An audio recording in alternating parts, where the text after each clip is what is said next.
We'll try from here, Dan, and we'll see how that goes. So we'll have to turn some, but a couple months into my first call, planned to hold a housewarming reception after my installation. Kitchen committee helped a great deal because I was a 30-year-old clueless male. 29 actually, yeah. And I came from a seminary where the wine flowed pretty freely, okay?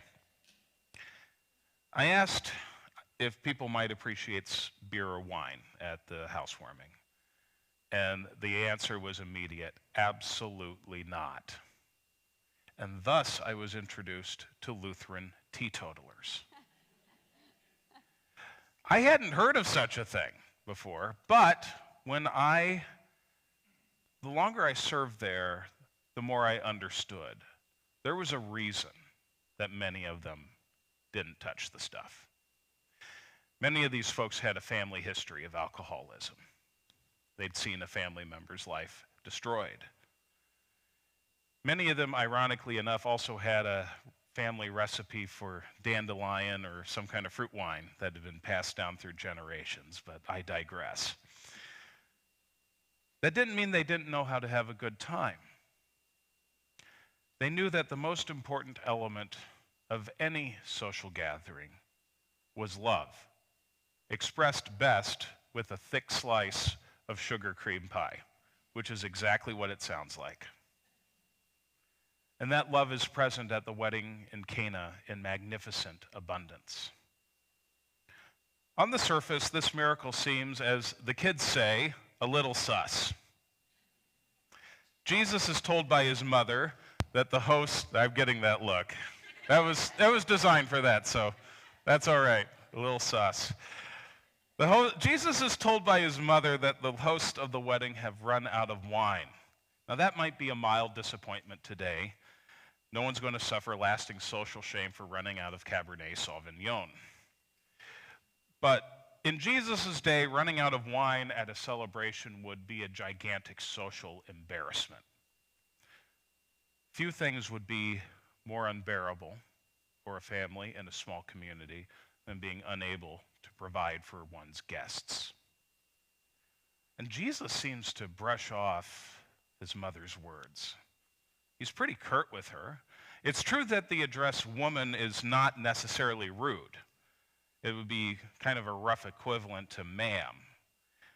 It is a little unusual, though, for Jesus to address his mother as such, and I can just imagine the look on my mother's face if I called her ma'am. It would be And it's odd that his response is so curt. It's not my time, he says. It's not time, he objects, for him to reveal himself to the world. It's not time, he objects, for God's plan to be set into motion. But Mary knows her son. She knows who he is, and she knows what he can do. And she knows that it's time. So she does the most motherly thing of all and brings others into the conversation. Do whatever he tells you, she tells the servants, presumably within his earshot. I can imagine her saying this with a bit of a smile. This is a gentle, motherly push. Be who I know you are. And Jesus takes the hint. He has the servants fill up the jars used for purification rites, and these jars are absolutely massive.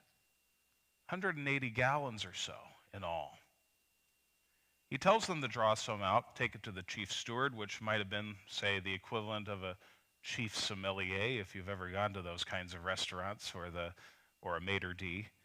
And as soon as he takes a sip, he realizes something is off. And you can see that in the artwork that I have by the Italian painter Paolo Veronese. Look at his face, holding the wine there. He's just kind of stunned. What is this? This is really, really good. Stunned by the quality of the wine. And it shows in his reaction to the groom. Everyone serves the good stuff first. Then when the guests are happy, let's just say, then you bring out the rot gut you have lying around, because who cares? Why did you keep the good wine until now? So it's an odd miracle on the surface.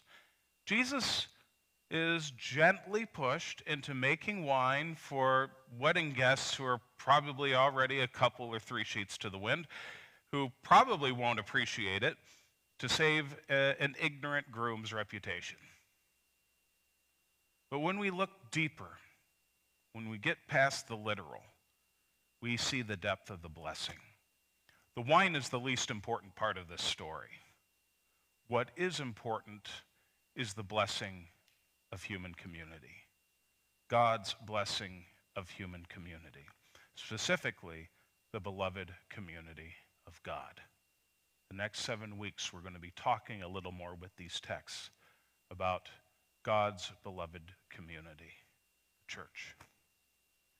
The truth is that God is radically, wildly, even wastefully abundant in his gifts to us. We have so much. We are so blessed, especially at this community of faith at Shalom Lutheran Church. Sometimes we can be tempted to think with a scarcity mindset. We can get sidetracked on what we lack. We can start playing the if only game. If only we had more members. If only our budget looked a little better. If only we had a better looking pastor. Or a better looking, never mind. Or a better looking Sam, yeah. I don't know. That wasn't in the script. I just saw you. Yeah, you are better looking, for sure. All right. We have, if only we can think, if we had what those folks at XYZ Church have. We can also get sidetracked by fear of the future or grievance about the past. Those things can send us off the rails really quickly. And when we get sidetracked in those ways, we miss how God has richly blessed us, has blessed you and me, not just individually, not just our families, but our community of faith as well. We have so much here. Paul writes about how God equips the saints for the common good in our reading from 1 Corinthians. We have, and I'm willing to stake this, that we have the best amateur praise band in Douglas County. You're pretty good. And you're all doing it for the love of the Lord. No one except Sam is getting a paycheck up there. You know. We have great staff who work hard and get along. Most of the time. Wink, wink. Yeah. We have a talented, capable council.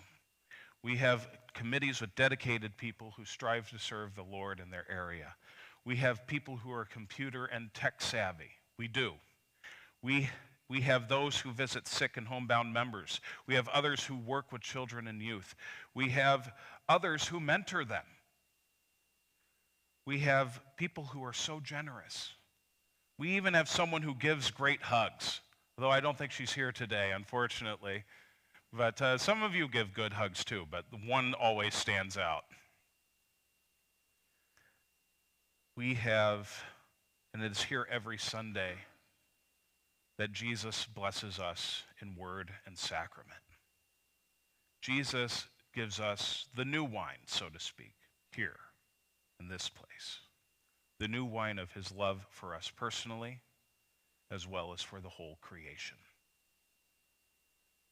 Jesus truly gives grace upon grace. That's what it says in John chapter 1. He sends his Spirit, which each one of you, each one of us, makes known to everyone else for the common good. If you take away nothing else from today, take away this. God's Spirit works uniquely in every one of you, in every one of us. God's Spirit is living, busy, active. Every one of us, in that way, is living Scripture. You are a living testament to the